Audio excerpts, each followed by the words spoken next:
Kino Eizensteins. Filmstudiju Mistrus Media Kultūra Kapitāla fonds piedāvā sarunu par kino, cilvēkiem, filmām, rekvizītiem, kinokamerām, krāsām, naudu, mūziku un to, kas skatītājiem nebūtu jāzina.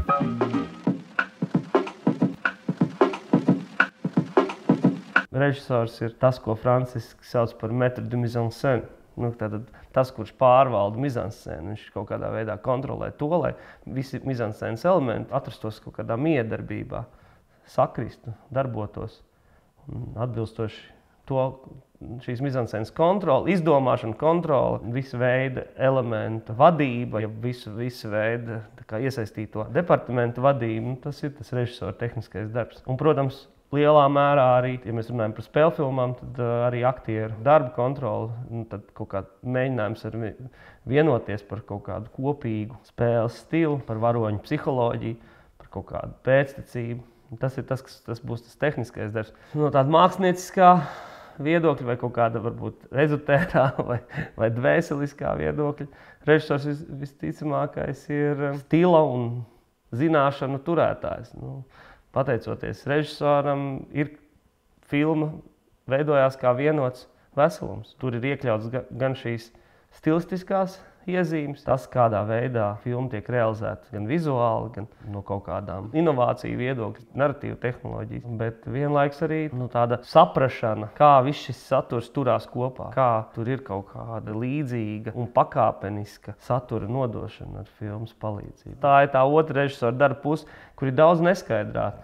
To nevar līdz galam tā saprast vai iemācīties, to tu gūsti ilgtermiņā strādājot, veidojot filmas. Pakāpeniski tāds saprast, tava pat klātbūtne jau kaut ko nosaka.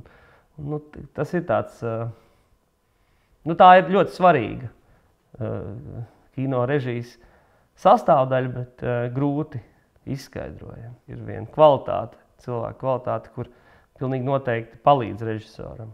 Tā ir empātija. Spēja saprast, kā ir būt citam. Jo tā palīdz gan strādājot ar filmas grupu un aktieriem, jo tu saproti, kā viņi uztver tevi un kā tu viņiem vari likt vai aicināt rīkoties savādāk, ja tu uzskati to par nepieciešamu. Bet empātija ir vajadzīga arī tajā nozīmē, ka jau tādā projekcijā uz nākotni tu saproti, kā ir būt citam vai kā ir sajust šo filmu jau kā skatītājam, kā kādam, kurš sēž un skatās ekrānā un kaut ko piedzīvo.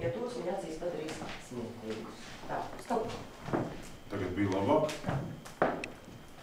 Es uzskatu, ka es esmu tāds neizdevies kino režisors, jo man ir milzīgas problēmas nonākt ar cilvēkiem konfliktā.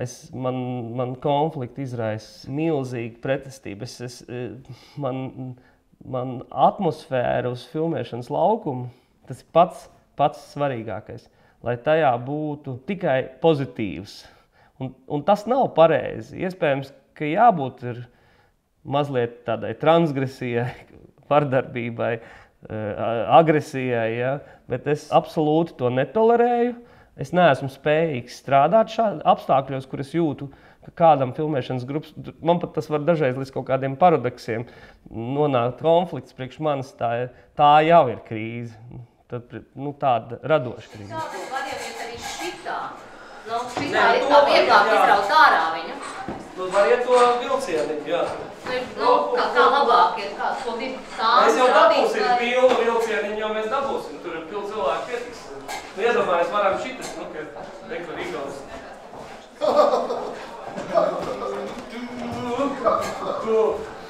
Nē, jau tas vilcieniņš jau ir, tas ir mūžīgi, jau kuras ballītes. Skatāmies arī uz šejienu. Sākam ar to, ka te.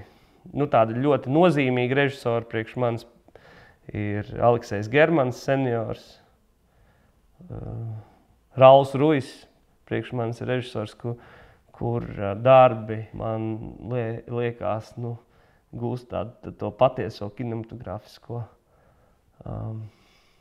realitāti. Tieši to realitāti, kas slēpjās kaut kur tur aiz tā mūsu aizplīvorotās uztveres. Arī, protams, Bressons, vesela rinda režisoru un viņu darbu, kuri mani iedvesmo un ik pa brīdim arī mani paši met atpakaļ pie tādiem modernismu paņēmieniem kino mākslā. Ir tik daudz interesanta kino pasaulē un ka vienā brīdī tu izsamisti, jo tu nesaproti, kā ar to tik galā, kā to visu noskatīties, kā par visu to padomāt. Tā analīze ir tā, kas mūs noved pie tās patiesās realitātes, jeb tā kaut kāda tās kvintesences. Un tas, protams, ir par dzīvi, ja, jo tajā vairs nav ikdienas dzīves banalitātes, rūpes, tur kaut kādas tādas tiešā veida aktivitātes, mobīlas situācijas, tur pēkšņi ir kaut kāda lielāka jēdziena. Un tas ir tas, ko kino mums piedāvā. Un tādā veidā mēs arī varbūt nonākam vairāk paši pie sevis, cik lielā mērā mēs esam tie konstrukti, ko mēs esam paši uzkonstruējuši gan priekš sabiedrības, gan arī priekš sevis. Ja? Tā kā mēs spējam sevi kaut kādā veidā izcelt no tās savas konstrukcijas, ieraudzīt sevi kaut kādā citā veidā, varbūt patiesākā nozīmē.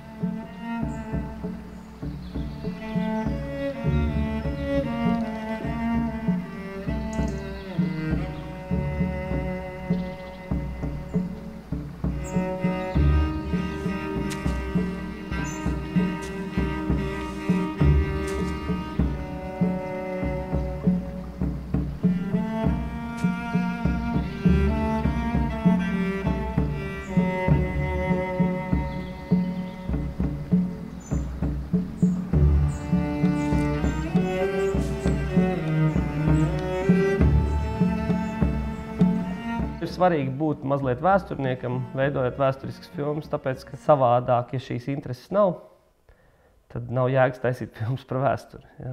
Vēstures stāsts ir jāstāsta cilvēkiem, kuriem ir interesi par vēsturi. Cilvēkiem, kuriem nav interesi par vēsturi, jāstāsta stāsti par savu laiku, par to laiku, kurā viņi dzīvo. Vēsture ir liels, milzīgs stāsts.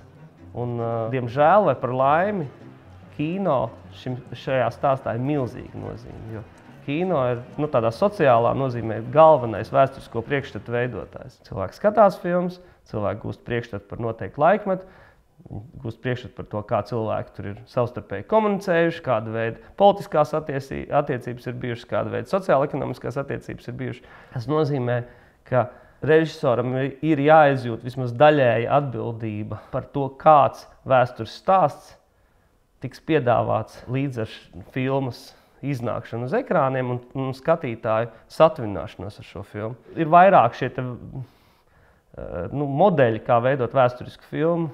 Viens ir vēsture kā drāma, un tas būs vairāk tāds monolīts, viendabīgs stāstījums, kur netiek pieļaut nekāda veida alternatīvas versijas šai vēsturei. Tad būs dokumentālā vēsture vai vēstures zinātne, tas nozīmē visticamākais filmas, kuras ir pētnieciskas filmas, visbiežāk dokumentālas filmas, kurās ļoti precīzi cenšas sekot šim akademiskās vēstures narratīvam. Un tad ir vēsture kā eksperiments, filmas, kuras piedāvā tādu atvērtā koda vēsturi vai vēstures stāstu, kurā tiek piedāvāta vēstures versija, visticamākais arī faktos un avotos balstīta, un tomēr ar tādu aicinājumu skatītājiem pašam domāt līdzi, atvērt šo te vēstures stāstu priekš sevis un uzskatīt filmu tikai kā vienu no iespējamām alternatīvām šim stāstam, bet brīvi turpināt jau eksperimentēt arī ne tikai šajā filmas formātā, kā ir noticis šis eksperiments, bet arī skatītājs turpina eksperimentēt, reflektēt, ieiet kaut kā šajā vēstures laukā. Pirmkārtām, liels personības daudz labāk translē laikmetu. Ja? Liels personības aktīvāk piedalās tādos lielos laikmetu procesos, kā rezultātā izvēloties par šādu personību taisīt filmu, tu vari pieskarties kaut kādiem tādām tektoniskām pārmaiņām. Otrs arguments ir tas, ka par lielām personībām ir daudz vairāk pētniecības, materiāla, dažāda veida avoti, kuri raksturo viņu dzīvi, iespējams memoāri, iespējams dienas grāmatas, dažādu veidu un formāta materiāls, ar ko kino veidotājs vai vismaz filmas scenārists var strādāt un tādējādi izstāstīt stāstu par pagātnes cilvēku, smeļoties šajos avotos. Ja mēs paskatītos pēdiņās, sakot, vienkāršo cilvēku vai viņa dzīvi kaut kad pagātnē, mums būtu ļoti grūti. Protams, ir dažādi veidi, tādi sociāli determinēti pētījumi, kur cenšas kaut kādus fenomenus skatīt pagātnē tieši no šī, tā kā izvairoties no šīs personību, jeb karaļu vēstures un karu vēstures ir tas apzīmējums, kā mēs vēsturi pazīstam, visbiežāk karu un karaļu vēsturi, kāda arī kino visbiežāk mums piedāvā. Ir pētījumi, kas no tā cenšas izvairīties, bet priekš kino, diemžēl, lai tas iegūtu skatāmību, lai tur būtu tā mūsu kaut kāda piesaisti tieši cilvēciskai drāmai, cilvēciskajam tēlam, ka tur ir kaut kāda psiholoģija aizmugurē. To piedāvā tieši tās personības, jo par viņiem mēs varam uzzināt daudz vairāk. Man filma vienmēr slēpjās stāstā. Līdz šim tas ir bijis vēstures stāsts. Tas ir kaut kādu nelielu situāciju vai mobīlu situāciju apraksts, kurš man liek domāt, tur ir kaut kas daudz vairāk. Tur ir kaut kāds paradoks, kaut kas nesaprotams. Tad tas izraisa interesi, domāt par to vairāk, interesēties par to vairāk, un tad jau skatoties tālāk, arī saprast, vai tur ir tā filma, vai tas materiāls piedāvā to filmu vai nē. Tas materiāls ļoti labi vienmēr pasaka priekšā. Ne par velti man viens no uzdevumiem, ko es ar studentiem bieži vien, ko es viņiem uzdodu maģistra līmeņa studentiem darīt, ir meklēt realitātē publicētas ziņas par kaut kādiem notikumiem un mēģināt no šiem sižetiem izveidot īsfilmas. Tās vienmēr izrādās visspēcīgākās īsfilmas, tāpēc, ka tā realitāte ir kaut ko padevusi roku mazliet. Ja, pateiks, šeit tā filma var būt. Un tā bija arī Marijas klusuma, jo es interesējos par latviešu likteni Padomju Savienībā 20. un 30. gados. Daudz par to lasīju un uzdūros stāstam par Mariju Leiko un viņas likteni saistībā ar viņas ceļojumu uz Padomju Savienību, kur viņa adoptē savas mirušās meitas jaunpiedzimušo dzīdēnu, tad meita mirst dzemdībās un mazmeita izdzīvo. Un lēmumu palikt Maskavā spēlēt teātrī Skatuve, kas bija latviešu teātris. Pats prominentākais teātris Maskavā, kurš nebija Krievu teātris. Ja, tad bija vācu teātris, bija poļu teātris, bija latviešu teātris bija viss tāds spēcīgākais, vislabākajiem režisoriem ar tādu visradikālāko varbūt pieeja iestudēšanai. Un viņas liktenis pēc tam, kurš atgādina tūkstošus un tūkstošus cilvēku likteņus, tikai viņas gadījumā mēs par to vairāk zinām tās vēsturiskās personības kontekstā. Ja. Tā personība, kur ir izgājusi 1905. gada revolūcija šeit Rīgā, kas ir devusies prom no Rīgas kopā ar savu dzīvesbiedru, kas ir mācījusies Kopenhāgenā un Vīnē, kas ir spēlējusi vācu politiskajā teātrī, kas ir bijusi prominenta vācu ekspresionismu, kino zvaigzne, un tad lēmums pamest Vāciju un caur Latviju jau padzīvojot šeit dažus gadus zināmā aizmirstībā, jau nonākšana Padomju Savienībā un šī cerība uz vēl vienu iespēju realizēties teātrī, tad mākslā, un liktenīgā latviešu operācija, ko Staļina režīms realizēja pret visām mazākuma tautībām, iznīcinot burtiski gan visus to pārstāvjus. Man interesē katastrofas, man interesē vēsturiskas katastrofas, un man interesē vēsturiski noslēpums. Tas nozīmē, ka ir noteikts vēstures lapspuses vai vēstures lauki, kuros ir daudz nezināmā. Un ļaunums bieži vien ir tas nezināmais. Ja? Ļaunums, viņš nav tik viegli izskaidrojams. Ja? Kaut kāda cilvēka tāda morāla vai ētiska rīcība, to ir vieglāk izskaidrot, jo vai vismaz mums tā šķiet, ka to ir vieglāk izskaidrot. Bet ļaunums, kurš kaut kur ceļās un kaut kas pēkšņi notiek ar sabiedrību, ar individu, ja, un pēkšņi kāds rīkojās pilnīgi tādā veidā, ka mēs nesaprotam, kāpēc, kas ir tie argumenti, kāpēc pēkšņi kaut kādām ideoloģijām atrodas vieta, lai izplatītos un kas ved pie iznīcības, pie iznīcināšanas. Tajā ļaunumā ir ļoti liela tas iracionalitātes moments. Ja, ja mēs uzdod sev jautājumu, kur tas parādās vai no kurienes tas piedzimst, ja, tas piedzimst no pirmām kārtām tumsonības, nedomāšanas, dažādi veidi tādas savas klātbūtnes pasaulē refleksijas trūkuma. Ja, ka cilvēks nav spējīgs domāt par sevi kaut kādā tādā pasaules kontekstā, kur pasaulē katram ir tiesības būt īpašam, bet vienlaiks viņiem visiem kaut kā visiem šiem cilvēkiem, kas apdzīvo šo planētu, viņiem kaut kā ir jāatrod konsensus. Diemžēl visbiežāk tieši šī nedomāšana noved pie tā, vai tumsonība noved pie tā, ka mēs esam īpaši, mēs izceļam pār jebkura cita cilvēka iespēju būt īpašam. Un tas atkal izraisa jau tālāk kaut kādas kolektīvas formas, kas visbiežāk arī ir tas iznīcinošais, ir tieši tās kolektīvās formas. Jo tur pēkšņi viss tiek novienādot un ir kaut kāda milzīga masa absolūti tukšu, nedomājuši cilvēki, kuri seko tādām fantomu idejām. Ja? Un tur tas ļaunums, protams, tur viņš iegūst to savu enerģiju. Viņš tā kā patiešām var realizēties visā savā neglītajā skaistumā. Mums ir jāiet. Visi iet. Un tagad ir, kur paslēpt. Nē. Tur vietas pietiks. Parvēl. Arki.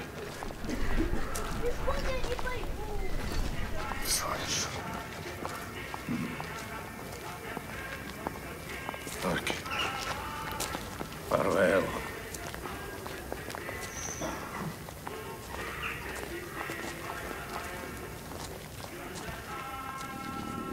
Žaņa Lipkas tēls man bija ļoti svarīgs tieši no šīs motivācijas trūkuma viedokļa. Es atceros, ka tad, kad filma iznāca, tad bija atsevišķi kritiķi, kuri kritizēja filmu šajā kontekstā, ka nav redzams šis lēmuma brīdis, kur viņš skaidri redzam tā motivācija, kāpēc viņš izlēma glābt ebrejus. Man šāds jautājums vispār nepastāv. Ja? Man pilnīgi liekas absurds, jo tas tikai norāda uz šo kinematogrāfisko domāšanu par vēsturi. Tā ir šī viena iekapsulētā versija, ka tā tad ir kaut kāds varonis, un lai viņš pieņemtu humanistiskus lēmumus, vai ne, viņam vajag ļoti skaidru motivāciju, viņam vajag noteiktus notikumus viņa dzīvē, kas pavirza viņu uz to, lai viņš kļūtu par to, par ko viņš kļuva. Un mēs varam atrast ebreju glābējus Latvijā, kuri rīkojās tieši tā, ka viņiem bija ļoti skaidra motivācija. Viņiem, piemēram, ka tas humanistiskais modelis viņiem bija uzbūvēts milzīgs ētos, viņi zināja, kāpēc viņi grib vai var kādu izglābt, un viņi neviens nevarēja. Visbiežāk viņus pašus saņēma ciet, ieslodzīja kopā ar ebrejiem, ko viņi centās izglābt. Žans Lipka tajā ziņā ļoti, ļoti kompleksa personība, līdz ar to ļoti kinematogrāfiska personība, jo sarežģīta. Un viņa motivācija, tas ir kaut kas ļoti neskaidrs. Tajā ir gan tas, ka viņam ir pieredze, tad viņam bija spēja glābt, jo viņš bija strādājis par kontrabandistu vai darbojies kā kontrabandists. Viņam jau bija pieredze, kā darboties kaut kur aiz likuma robežām. Ja? Viņš vienmēr pretojās jebkāda veida uzspiestiem politiskiem procesiem. Ja? Tas viņam dzīvē vienmēr tā bija. Ja tagad apspiež tos, tad es rīkojos tādā veidā. Ja apspiež tos, tad es rīkojos tādā veidā. Viņam tāds underdog princips bija ļoti svarīgs. Viņam bija kaut kādā ziņā ļoti vienkāršota izpratne par pasauli. Viņā bija ļoti daudz šķautņu, kuras nevis prasa kaut kādu vienu skaidru motivāciju vai konkrētu lēmumu, bet viņš vienkārši attapās tajā situācijā, ka viņš jau, apmēram tā kā mēs arī, ir kaut kādi gadījumi dzīvē, kad mēs attopamies, ka mēs jau kaut ko darām. Ja, mēs vienkārši kaut ko darām. Nevis tāpēc, ka mēs esam tā kā ļoti pārdomāti aizvirzījušies līdz tai situācijai, kur mēs to darīsim. Nē, mēs vienkārši attopamies, ka mēs jau to darām. Un viņš attapās, ka viņš jau glābi ebrejus. Un tas, priekš manis, tas ir tas interesantākais. Es varbūt ne līdz galam piekrītu Arturam Skastiem, ka bija ļoti daudz tā kā to atstāts, to improvizācijas vietu. Vairāk tas ir saistīts ar to, ka mēs paturējām iespēju tā kā radīt jaunas ainas priekš šī varoņa. Kā aktieris viņš atnāk uz laukumu, viņam saka, bet tagad mēs filmēsim tādu ainu, bet viņš saka, bet tāda aina taču scenārijā nav. Un mēs sakam, nē, bet mums tādu vajag, jo mēs jūtam, ka savādāk mēs nevaram to stāstu izstāstīt. Un viņš saka, nu labi, nu es mēģināšu. Un skaidrs, ka tas aktierim rada savu veidu arī mazliet nedrošību, jo aktieris jau strādā ar scenāriju, viņš viņu pēta, viņš mēģina iztēloties šo te varoņa attīstību, kā tā psiholoģija tur veidojās un tā. Un pēkšņi viņam tiek piedāvāts, ka viņu tūlīt izsitīs no tās viņa stabilitātes un kaut ko liks darīt, kas īsti nav bijis iepriekš tajā scenārijā ierakstīts. Es par 100% esmu pārliecināts, ka bez ainām, kurš šādā veidā filmā parādījās, filma būtu daudz vājāk. Manuprāt, viņā ir kaut kādas kvalitātes, un tās kvalitātes tur nebūtu, ja nebūtu šāda aina. Un šādam principam pierādījumu es guvu strādājot pie filmas Marijas klusums, jo mums bija paredzēts filmēšanas periods Viļņā, Lietuvā, bet viss scenārijs jau bija nofilmēts uz to brīdi.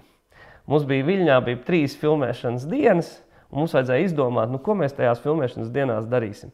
No vienas puses, kā scenārijs ir nofilmēts, tad mums neko nevajag.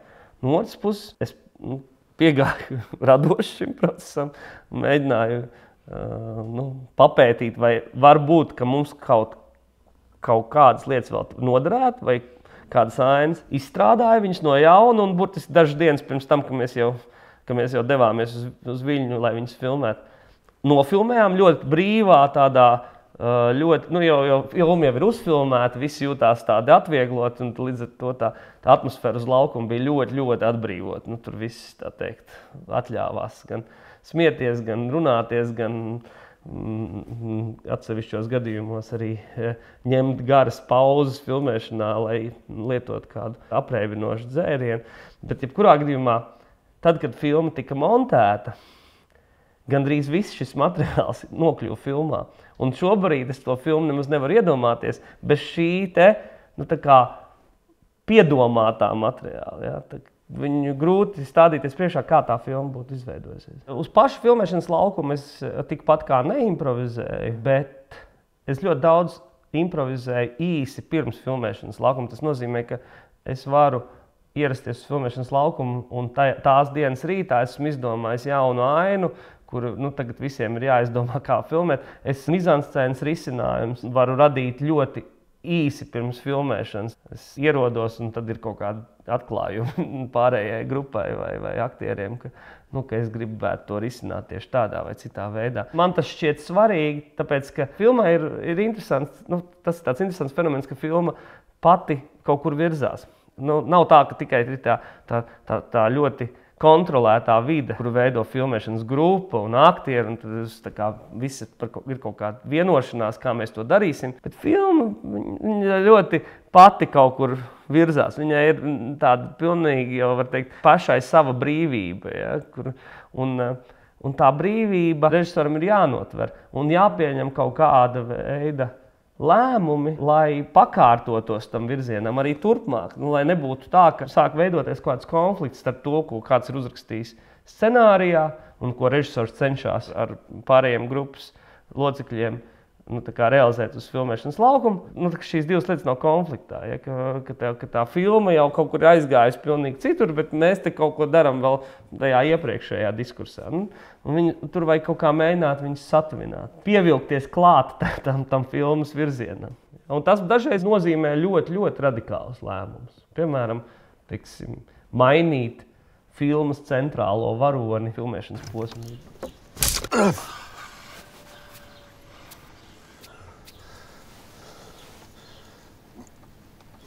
Tā, Zigi, skaties. Ja kāds svešs gar sētu staigā, nospied slēdzi. Ejam.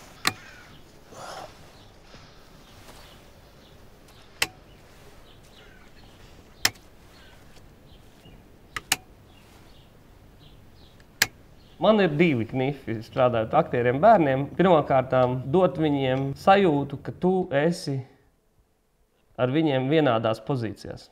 Ka jūsu attiecības ir horizontāls. Ka viņi ir vienlaikus tavi čomi, bet vienlaikus jūs abi esat profesionāļi. Un jūs darat savu lietu. Jo šo ideju bērni ļoti novērtē. Viņiem ļoti patīk uzņemties kaut kādu atbildību par to, ko viņi dara. Un ja viņiem šo iespēju dod, viņi līdz ar to arī daudz precīzāk var izpildīt uzdevumus. Otra lieta. Nekādā gadījumā nemēģināt ar viņiem runāt par viņu tēlu tādā paplašinātā nozīmē, padziļinātā nozīmē, bet dot ļoti operatīvus un konkrētus uzdevumus. Aizej tur, pasaki to, pasaki klusāk, pasaki skaļāk, aizskrien, atskrien atpakaļ, pakrīti. Visas šīs fiziskās, tehniskās lietas, ko bērnam pasaka priekšā, viņi dara vienkārši perfekti. Ja viņiem mēģina ar viņiem runāt par tēmām vai par idejām, kuras viņiem nelīdz galam ir skaidrs, tur, nezinu, psiholoģijas attīstība, vai mēģināt paskaidrot, kas ir viņu, nezinu, trauma, kas viņiem seko gadu garumā, vai kā savādāk, viņi apjūg. Un arī otra lieta, kur viņi apjūg, ja viņiem dod uzdevumus, iztēloties, kā viņi to darītu savā dzīvē. Piemēram, bērns pusdieno kadrā un teikt viņam, dari tā, kā tu mājās ēdi pusdienas. Tas ir vissliktākais, ko var pateikt, jo tad tas, ko jūs iegūstat, ir bērns, kurš sēž un domā, kā viņš mājās to dara. Un tas rezultāts ir ļoti vājš. Tad. Man ir ļoti liela pietāta pret aktieriem tādā fiziskā nozīmē, un es ļoti baidos dot pārāk sarežģītus fiziskus uzdevumus, kas varētu rezultēties ar viņu traumātismu. Ja? Jo man ir bijusi vienreiz tāda pieredze, tas filmā Gads pirms kara, aktieris, es aktierim teicu, neskrien, tur ir slīdīga vieta, tur ir dubļi, tur tu vari paslīdēt un savainot. Nē, es skriešu, es gribu to darīt, jo tā tas būs pārliecinošāk. Un skaidrs, ka priekš kadra tas arī ir pārliecinošāk. Un viņš pretojās tai manai vēlmei būt, tā kā nomierināt viņu, nedarīt kaut kādas lietas. Un rezultātā tas beidzās ar aktiera lausto kāju un filmēšanas pārcelšanu par pusgadu. Tas tiešām bija tāds bēdīgs moments. Bet ir ļoti daudz tādas mazās lietas, ko es neļauju aktieriem, ko es vienkārši neļauju aktieriem darīt, tāpēc, lai viņi kadrā būtu pārliecinošāki. Piemēram, es neļauju aktieriem mirkšķināt. To ļoti daudz aktieri nesaprot, kāpēc mirkšķināšana, kāpēc neļaut mirkšķināt ir tik svarīgi. Mirkšķināšana norāda uz 2 problēmām. Viena lieta ir tas, ka mirkšķinot cilvēks rada iespēju, ka viņš ir nedrošs, ja, un tas nozīmē, ka tā aktieru spēle šķiet, ka viņš nav pārliecināts par to, ko viņš dara. Tā ir viena lieta. Un otra lieta, ka mirkšķināšana, kā teica kāds ļoti slavens montāžas režisors, ja, savā laikā, Walters Merčs, ka mirkšķināšana tā ir prāta montāža, un ja jūs mirkšķināt uz ekrāna, skatītājs, kurš vienmēr galveno uzmanību pievērš cilvēku acīm, viņš katru reizi tas ir tā kā grieziens, jauns kadrs ir sācies. Un ja jūs ļoti daudz mirkšķinat, tad visu laiku notiek tāda montāža. Ja? Un to es aktieriem neļauju. Un tas bieži vien mums ir tāda ļoti dīvainas sarunas par to, kāpēc nedrīkst mirkšķināt manās filmās. Aktieris jau arī realizējas filmā, bet tomēr savādākā veidā, jo viņa tas priekšstats par to filmas kopumu tomēr ir savādāks nekā tas režisors skatījums. Ne par velti. Šodien tas bija Pansijas pilī kontekstā, bet tad, kad aktieri pirmo reizi noskatās filmas montāžu vai filmas gala versiju, viņi ļoti pārsteigti par to, kā es biju iztēlojies to pavisam savādāk. Režisors visbiežāk apmēram tā būs iztēlojies. Viņš nebūs iztēlojies, bet tāpēc, ka visu laiku režisors ir dzīvojis līdz filmai visās attīstības stadijās, tad šīs pārmaiņas ir transformācijas režisoram neliekās tik lielas. Viņam šķiet, ka tā vīzija kaut kur tur apmēram ir izsekot. Aktieriem tas ir tāds lēciens no kaut kā, ko viņš ir iztēlojis pēkšņi tādā jau realitātes faktā. Kur ir, te tā filma ir. Un tā pilnīgi citādāk nekā es te biju iedomājis.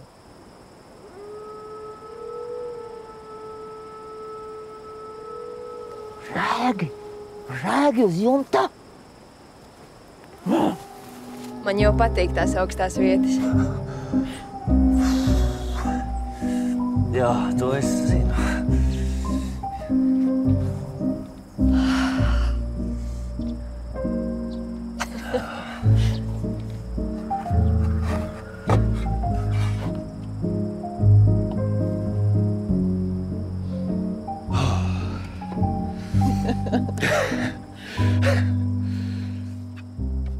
Aktieros meklē divas diezgan konkrētas lietas. Pirmkārt, to, ko mēs saucam par prezenci, jeb klātbūtni, spēju būt klātesošam uz ekrāna. Tā ir tāda fotogēnijas sava veida forma, bet tas nav fotogēniskums kā skaistums, bet fotogēnija tas, ka aktieru dvēsele var parādīties tieši caur kadru, caur kameras piefiksēšanu. Un ir aktieri, kuriem šī dvēsele tur ir, tajā klātbūtnē uz ekrāna. Kadrs var izcelt to dvēseli uz āru, un ir aktieri, kuriem tas nav dots. Un es, protams, meklēju to pirmo. Un otra lieta, ko es meklēju, aktieros tādu noslēpumu, neizskaidrojamību. Pirmkārt, viņu tās ikdienas personības, kā cilvēkiem, kas dzīvo starp mums, nespēlē nekādu lomu tajā, kā viņi atveido savus kinolomus. Bet arī tas, ka viņos vispār ir kaut kas neizskaidrams. Skatoties viņiem, tu nevari uzreiz tūlīt pateikt viņu domu gaitu, viņu reakciju, viņu izpratni par pasauli. Ka tas paliek kā tāds kaut kas, ar ko tu vari strādāt, kur tu vari pēkšņi uzdot kaut kādus jautājumus. Gads pirms kara Pētera Maldera tēls. Tā ir tāda personība enigma vēsturē. Un es gribēju, lai to atveido aktieris, kurš nevienam neko neizsaka. Ka viņš nenes sev līdzi visas savas iepriekšējās lomas, kur mēs viņu asociējam nevis kā šo noslēpumu, kā šo neskaidro, bet kā tieši to, kas ir jau skaidrs, tas aktieris, tātad viņš šo lomu atveido tieši tādā veidā, jo tas jau ir kaut kāda tā viņa tradīcija. Jo latviešu aktieri, jo sevišķi tie latviešu aktieri, kuri bieži vien filmējās filmās, ne par velti viņi bieži filmējās, tāpēc, ka viņi ir vislabākie kinoaktieri Latvijā. Viņiem jau ir tā bīstamība, ka viņiem ir noteiktas lomas, noteiktas filmas, viņiem nāks līdzi arī nākamajās filmās. Piemēram, Pelnu sanatorijā Ulrichs Matejs atveido vācu virsnieku, kurš ierodās Pirmā pasaules kara laikā šeit Baltijas teritorijā. Būtu muļķīgi, ja šo vācu virsnieku spēlētu latviešu aktieris, ko visi zina, ka viņš ir latvietis, un nekas no tā vāciskā šajā aktierī nebūtu. Bet mans galvenais iemesls ir kaut tāds ļoti racionāls izskaidrojums, ka savādāk nemaz nevarētu. Ja? Un tā pašā laikā, piemēram, Artūrs Krastiņš Žaņa Lipkas lomā latviešu aktieris atveido latviešu kinotēlu, varoni, vēsturisku personību. Ja? Tāpat tās tagad uzņemot Marijas Klusumu, visi ir Latvijas aktieri, nav neviena ārzemnieka. Mums tomēr nav aktieru industrija, ja? Mums ir režisoru industrija. Režisors ir dominējošais. Tas nav tā kā Holivudā, kur aktieri dominē, un bieži vien var būt filmas, kuras režisē aktieris, kurš pats spēlē arī galveno lomu. Ja? Mums tomēr tas skats no malas, tas vērtējums, tā spēja analizēt to stilizācijas, jeb realitātes pakāpi no režisora puses, kas, manuprāt, arī ir viens no galvenajiem uzdevumiem, kas režisoram jāveic, ja kaut kāds tas sabalansēts stilizācijas vai reālismu līmenis katrā kadrā, katrā filmas elementā. Tajā brīdī, kad tu atrodies filmēšanas laukuma, bet tu ej kameras priekšā un spēlē to mazo mikro lomiņu, kaut vai tā ir mugura. Piemēram, filmā Marijas Klusums tas ir čurājošs karēvis pie sienas, kurš vairākos dubļos mēģina realizēt šo fundamentālo ieceri, ka tu jau nevari novērtēt to. Ja? Tev nav šī iespēja būt tajā brīdī operatīvi klāt un novērtēt. Tas, protams, ir mīnus. Tā kā tur jāuzmanās arī ar pārspīlēt ar savu klātbūtni kameras priekšā, lai neiznāk tā, ka tā kontrola tiek pazaudēta. Man ir ļoti paveicies, ka man ir 2 uzticami līdzgaitnieki visu šo filmu veidošanas laiku. Jau kopš pirmās filmetrāžas spēlfilmas, ko mēs veidojām kopā, Pelnu sanatorijas. Un ar Andreju vēl sanāk, jau veidojot pašas pirmās dokumentālās filmas. Tā ir situācija, ko es novēlētu jebkuram filmu veidotājiem. Strādāt kopā ar cilvēkiem, jo sevišķi tiem kolēģiem, kas ir filmēšanas grupā, nevis aktieriem, bet filmēšanas grupā, kuri uztver to, ko tu mēģini pateikt no pusvārda vai pat no vienas zilbes. Ja, jo tur ir tas sinerģijas modelis. Viņš ir ļoti efektīvs. Ļoti ātrā laikā var izdarīt ļoti daudz darba. Tāpēc, ka tā savstarpējā izpratne ir ļoti liela. Mēs pat negatavojamies filmēšanai kopā tādā ļoti lielā laika periodā. Mums ir ik pa laikam tikšanās, spriešana par to, kā mēs šo filmu gribētu veidot, bet mums nav tāda ilgtermiņa, kopdzīve, mēnešiem, lai mēs nonāktu līdz tai filmai. Nē. Jo mēs viens otru tik labi pazīstam, ka mēs zinām, ka katrs izdarīs to savu darbu iespējami vislabākajā veidā. Un no tā viedokļa viņu darbs, protams, vienmēr būs svarīgāks nekā manējais. Jo kā izskatīsies šī vide un kostīmi, kuros darbosies aktieri, tad ļoti liela mizanscēnas daļa. Un kā tas tiks piefiksēts no operatoriskā viedokļa, tas jau kino bieži vien ir tas svarīgākais. Nevis tas, kur tur tādas režisora ekspresijas, viņš tur ir izgudrojis, ka aktierim tagad tur jāšķobās, vai ne?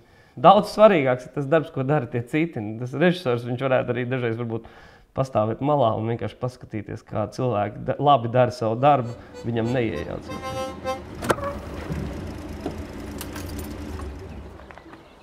Tad esiet sveicināti mūsu mājās. Ļaujiet jūs no sākuma pacienāt ar mūsu iepazīšanās dzērienu. Vēlāk. Arnīti, to vēlāk. Atļaujiet man jūs iepazīstināt. Tas ir mūsu pansijas personāls. Iesim iekšā. Gribējām tikai sasveicināties ar jaunajiem saimniekiem. Galu galā zem viena jumta būs jādzīvo, jādalās priekos un bēdās. Klausies, kā tas ir zem viena jumta? Paklausies, ko tas nozīmē? Neuztraucies. Tikko tas viss būs mūsu, mēs tiksim vaļā no šiem ķēmeņiem. Manuprāt, tas tā kā angļu valodā non-consensual attiecības. Režisoram nekādā gadījumā nevajadzētu iejaukties un izraisīt attiecības ar kino kritiķi. Tajā nozīmē, ka kaut kā komunicēt ar viņu vai mēģināt pierādīt savu taisnību vai aktīvi reaģēt negatīvi vai arī pozitīvi par to, kā šo filmu vērtē profesionāls kritiķis. Vai arī neprofesionāls kritiķis, jo var jau būt gadījumi, jo sevišķi Latvijā tas ir bieži vien, kur filmas vērtē citu sfēru profesionāļi, tur, pieņemsim, vēsturnieki vērtē filmas, vai ne? Tajā brīdī, kad tu esi izvēlējies veidot publisku darbu, publisku mākslas darbu, kurš sastaps skatītāju, tu arī pieņem to, ka tu stājies arī tādā ļoti nestabilā pozīcijā, kur tevi varēs kritizēt, kur pat tevi kādos gadījumos varēs pat pazemot, tādā varbūt ne formā, kas tevi kā personu, bet tieši tavu darbu kā denominēs. Tavs lēmums veidot šo publisko darbu nozīmē arī tavu stoicismu, būt gatavam, ieraudzīt, varbūt ne to glaimojošāko vērtējumu par tavu darbu. Tas, manuprāt, ir tas pats svarīgākais, ja mēs runājam par to, kādās pozīcijās stāv kritiķis un režisors. No kritiķa var prasīt tikai vienu, nekādā gadījumā nemēģināt sapārot filmu ar autoru. Jo tajā brīdī, kad tu skaties uz filmu, bet domā par autoru, tad bieži vien tieši privātas attiecības, emocijas sāks spēlēt dominējošu lomu, un tā filmas izvērtēšana būs ļoti subjektīva. Viņā nebūs nekādu šo te rādītāju, kas liecinātu, ka šis kritiķis ir tā padziļināti izvērtējis pašu filmu, nevis izklājis kaut kādas savus attiecību, savu attiecību risināšanu ar režisoru. Tāpēc manā pasaulē tāds skaidrs dalījums starp kritiķiem un režisoriem ir ļoti svarīgs. Tāpēc arī režisori nav labākie kritiķi tad, ja viņiem, piemēram, ir jāvērtē savu kolēģu darbs. Tādas situācijas arī Latvijā ir bijušas, bet tas rezultāts nav bijis labs, jo pirmām kārtām tad gan tā režisora filmas, kuras tiek kritizēts, šis režisors var to uztvert kā noteiktu uzbrukumu sev, jo režisoru starpā valda konkurence. Viņi pretendē uz finansējumu, viņi mēģina konkursā iegūt finansējumu, lai veidot nākamās filmas. Un tad tur veidojās negodīgi šī konkurence, veidojās tā jau būs kaut kāda nekorekta situācija. Ja? Bet, ja mēs runājam par kritiķiem un režisoriem, tad labāk, skaidrs, mēs nevaram izvairīties nelielā valstī no tā, ka cilvēki pazīst viens otru, komunicē un tā. Bet tad, kad tas nonāk līdz kritikai un tās novērtējumu no režisora puses, tad tur tām attiecībām jābūt maksimāli šķirtām.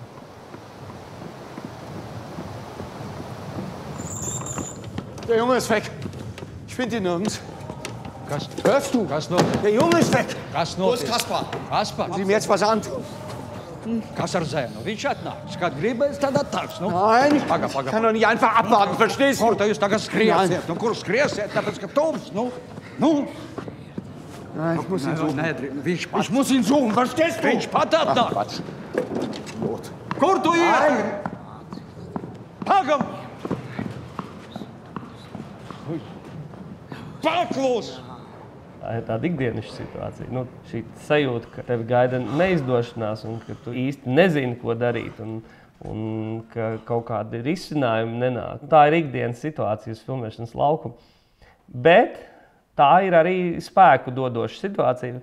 Tas ir apjukums, tas ir neskaidrība, bet vienlaikus tas ir iemesls koncentrēties un mēģināt pieņemt pareizus lēmumus, kas vai risina šo problēmu uzreiz, vai paredz to risināt montāžā, pieņemsim, vai skaņas montāžā, vai tas nozīmē pārfokusēt turpmāko darbu pie filmas kaut kā citā virzienā. Tā situācija ir ļoti, ļoti motivējoša, var teikt. Es atceros, tas bija tāds Androna Končalovska citāts, ka viņš katru rītu filmēšanas laikā, katru rītu pamostās, un viņš vienkārši nesaprot, kā viņš tiks galā. Viņš neko nesaprot, ko viņi filmē, kā viņi filmē. Ko lai ar to visu iesāk? Tas liekas, ka tā ir katastrofa, ar ko tas viss beigsies. Un tad viņš katru rītu izdzer 100 gramu konjaku, un pēkšņi kaut kā viss tā bišķiņ tā kā vieglāk kļūst, un arī tā filma aiziet. Ja? Es nelietoju alkohola filmēšanas laukumu, bet tas, ka tu tās situācijas, tās krīzes situācijas, kur tu redzi, ka nesaslēdzās, nedarbojās, nav kaut kas kārtībā. Tajā brīdī tā ir arī motivācija. Jo tu zini, ka tu nedrīkst pieļaut katastrofu. Šīs krīzes, tās ir jāpārvar. Ja? Tu to katastrofu nedrīkst pieļaut. To ir pat vieglāk izdarīt, ja tu uzskati, ka filmā ir liela naratīva klātbūtne. Piemēram, tēmas, par ko tu veido filmu, tā tēma ir ļoti svarīga. Un ja tu to izdarīsi nekvalitatīvi, tad tas gulēs uz šīs tēmas, jo sevišķi vēsturiskas tēmas, tas gulēs kā tāds nospiedums vēl ilgu laiku arī pēc tam. Un tas vien ir nosacījums, ka ir problēma, tu neko nesaproti, tu neko nezini, kā rīkoties, tur visi dara, kā viņiem ienāk prātā, un tev tagad jārīkojās. Un tu rīkojies un dari un ņemies. Un beigās arī var izrādīties, ka beigās tas viss izgāzīsies. Tā filma būs slikta, bet tu vismaz būsi to mēģinājis darīt. Ja? To motivāciju tu tur būs guvis.